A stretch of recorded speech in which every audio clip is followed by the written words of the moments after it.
Before you instantly take to the comments and start screaming all sorts of nasty things just because you guys decided that you're just going to click the video and leave nasty comments without even watching the entire video, therefore making yourself just look entirely stupid. I'm saying this because last video somebody actually decided, we're just going to click on this video and say this person looks like an idiot, only because they read the title and failed to realize that, the reasons why they didn't like me in the first place was because it turned out their reasoning was just not true altogether. Yeah, I can tell when you guys watch the video and when you don't. So if you really want to leave comments like that, watch the video first. And so that is exactly what I'm going to ask you to do. Yes, this topic seems like, what the heck, dude, what are you talking about? Are you stupid or something? And that's because today's video is actually going to be very speculative. That's because this isn't exactly all based on predictions. This is just based on what I find to be as common sense. Yeah, the point is, this is a speculative video. If you do not like it, then just leave. All right, let's continue. Alright, so I've gone on and on about basically CCS sucking, and doesn't matter who is deciding to provide a charging infrastructure for CCS. Let's just take a look at the network operators we've got. We've got EAO. We all know they're not doing so hot right now. We've got EVgo, more like EVno if I'm being honest. They're not doing so hot either. We got Charge Points with their kind of wimpy units at the moment. They haven't really deployed much of their actual big boy chargers yet. We've got Shell Reach. Oh yeah, they got mixed reliability. Okay, yeah, you get the point. Basically, any operator that chooses to use CCS, they all suck. There is no reliable charging network out there for CCS vehicles. Until Tesla's V4 Superchargers come out eventually. I mean, okay, well, yeah, Tesla's V3 Superchargers in New York, and there's 2 in California. Yeah, they've gotten a Magic Dock retrofit, except that's still not really much of a saving grace for them because there's lots of issues currently at those retrofitted sites. Those issues being Cablegate, where the cables just are not long enough altogether. Current V3 infrastructure here in the US is 500 volts, not 1000 volts. And even the 400 volt class vehicles aren't even getting their full advertised speeds. Like, for example, the Rivian, they're supposed to get above 200 kilowatts. They are not getting above 200 kilowatts on the Supercharger network, despite that we all know Teslas can pull up to 250. I've done a deeper dive explaining what's going on and why the Magic Dock retrofit isn't working. And supposedly, I've alluded to Tesla's V4 Superchargers are supposed to basically fix all of these issues, because these superchargers are supposed to be rated up to 1000 volts. The cables are getting a length increase so that way they can easily stretch more charging port locations due to, I guess, automakers just cannot agree on the best position for a charging port. I've got a suggestion. How about where Tesla and Polestar are putting it? Driver rear, like where the majority of our gas caps on our current vehicles are nowadays. Why change it?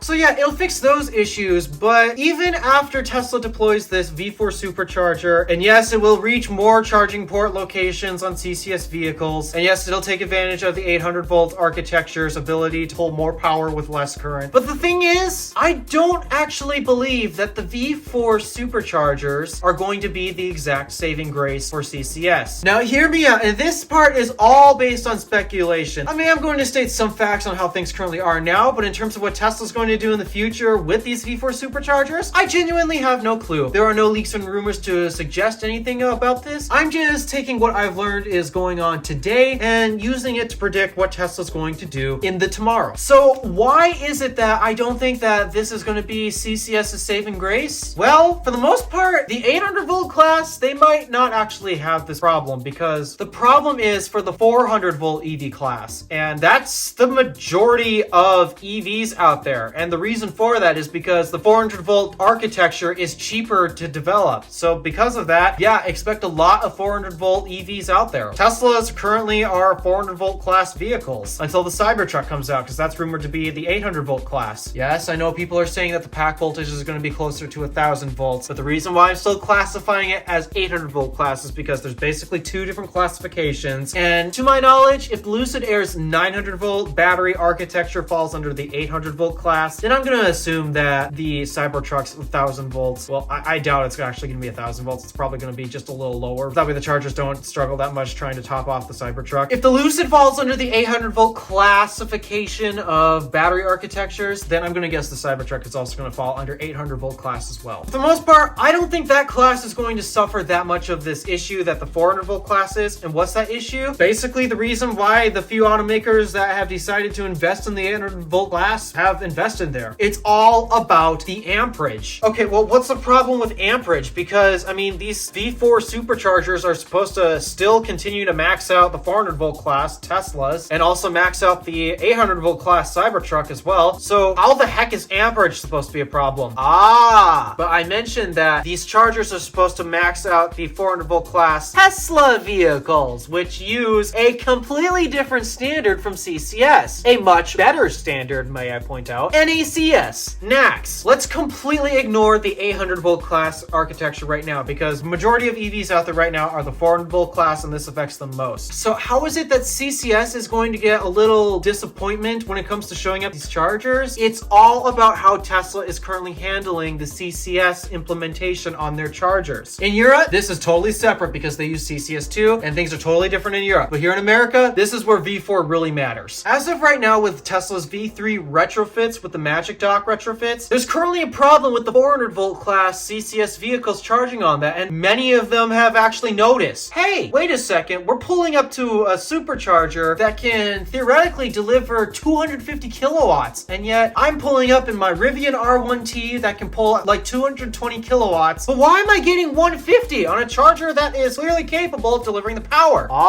Let's talk about that. It's all about the adapter. The issue at hand is actually the adapter itself. The Magic Dock CCS adapter is rated for 350 amps, and at around a 400 volt pack voltage, that's gonna equal pretty dang close to 150 kilowatts. So that is why you 400 volt class CCS EVs, whenever you show up to a Tesla V3 supercharger with the Magic Dock retrofit, every time you plug in, you expect to get full 200 kilowatts or whatever your thing can peak out at. That's why you're getting 150. It's because the Magic Dock itself is rated for 350 amps. But hold on a second. If you take a closer look at the supercharger stall itself, even on non-CCS retrofit models, you might potentially notice that there's a sticker on the inside of the cabinet that shows that the cabinet is rated up to 350 amps itself. But we all know that it's drawing above 600 amps when maxing out a Tesla vehicle. So wait a sec, this isn't adding up. What's going on here? The reason why Tesla is pulling above 600 amps, despite that the hardware itself is actually rated for 350 amps, the reason why they're doing it is because they have full control of everything that is going on. And because they have full control of everything that's going on, they're confident enough to actually start getting a little dangerous per se. The way that Tesla's charging curve is currently optimized right now, it's basically from around 10 to somewhere around 30%. The car basically peaks at 250 kilowatt, which is basically pulling above 600 amps at pack voltage. Once it hits 30%, it instantly starts derating. During that time where the Tesla is currently peaking at 250 kilowatts, you might think, well, with hardware that's not rated to go up there, it should be heating up, right? And yes, it does. However, with Teslas and their full integration, they have it set up where by the time the Tesla vehicle cannot actually accept more than 350 amps, the charging hardware hasn't gotten hot enough to the point where it's going to cause any damage or melting and such. That is how Tesla gets away with it. They've optimized the charging curve that, yeah, they are technically overdriving their system, but they haven't overdriven it long enough to actually start causing problems. That's how Tesla gets away with using 350 amp limited hardware on vehicles that will pull above 600 amps. However, so you might be thinking, okay, Tesla's doing this with their vehicles, why won't they do it with CCS vehicles? Again, it's all about the control in this. The reason why Tesla does this is because they have this type of control. They know the charging curve. They've done the math and engineering. They know everything that's going to happen. So because of that, they are confident in overdriving the system to do this. But when it comes to other vehicles pulling up to the station that Tesla obviously didn't design, they don't know the other charging curves of those vehicles. And some might actually hold their peak speeds even deeper into the battery pack than what Tesla is capable of. This opens up a risk where if you overdrive the system for too long, it's definitely going to start to heat up and cause problems. And you might be thinking, hold on a sec, 350 amps? CCS is rated for 500 amps. Keep in mind all of the CCS stations that actually output 500 amps, like basically EA's 350 kilowatt units along with EVgo's, they're all liquid cooled handles. The CCS adapter has no cooling in it at all. It is all passively cooled, which means the air around it is what's dissipating the heat. There's no liquid cooling to help manage the 500 amp strength through it. That is why the adapter is rated for 350 amps. In fact, believe it or not, the official CCS to NACS adapter that Tesla Tesla sells on their shop, that also is rated for 350 amps. But again, using the exact same trick that they know with their superchargers, and also CCS is 500 amp limitation, which means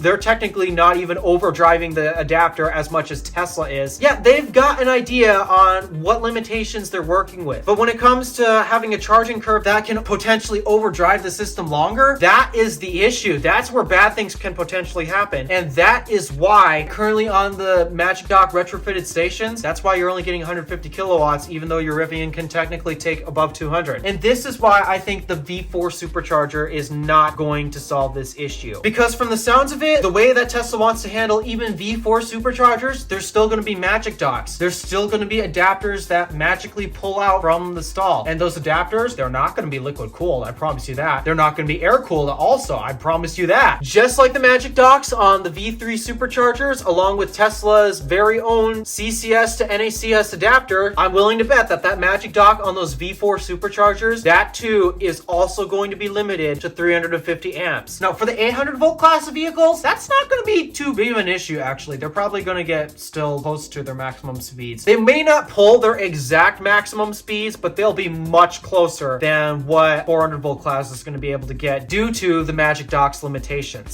So now, okay, this is going to cause a big issue for the majority of CCS EVs out there. This is my thought process. Now, Tesla could in theory do this differently to actually give a better charging experience even for the 400 volt class. But I don't think they're going to do it. And the reason for it is because, well, if you take a look at their V4 designs, they're only optimized for one cable. And the only way to give the 400 volt class CCS EVs an actual good experience that allow them to peak at their maximum speeds, the only way to do that is basically if you add a separate liquid cooled cable. And I'm confident Tesla's not going to do that. So yeah, with this information on how things are currently going now, and again, who knows, maybe Tesla might update the Magic Dock to somehow magically support 500 amps. I personally don't think they will, because usually all of the CCS handles that are on all the CCS chargers in the first place, they're usually liquid cooled in order to get you up to 500 amps. So I have no clue how Tesla's going to go about this, but as of right now, if they keep doing what they're currently doing with the current Magic Dock, I don't think that it's going to solve anything for CCS 400 volt class EVs. They're still not going to be able to peak at their maximum speeds, which means they're going to have to spend a longer time charging there. Meanwhile, the vehicles that use NACS, may I remind you, NACS doesn't have an amperage limitation. CCS does. So yeah, I thought I'd point that out there. So I guess still, at the end of the day, even when Tesla's V4 superchargers roll out, something tells me this still isn't even CCS's saving grace, because they're still not going to be able to get peak speeds. Now, sure, will the charging network be reliable? Okay, yeah, yes it will. Problem is, assuming that they work, you can still go up to any EA station and, yeah, again, this is assuming they work. If you want peak charging speeds on your vehicle, which I assume most people would, especially if they're on a road trip, you're definitely still going to want to go to EA to get those peak speeds, even though, yeah, they barely even work half the time. So is Tesla's V4 saving grace? Maybe. I'm not entirely sure. I guess that all depends on how you guys look at it. And again, this video is all based on speculation, but this is just something I randomly thought of and wanted to know your guys' opinions on. So what do you guys think of V4 superchargers and this 350 amp Magic Dock limitation? Do you think it's going to continue to V4? Let me know your thoughts and opinions in the comments below. Thank you for watching. Do me a favor and interact with the stuff below. My name is DeWolf, Random Alpha, signing out.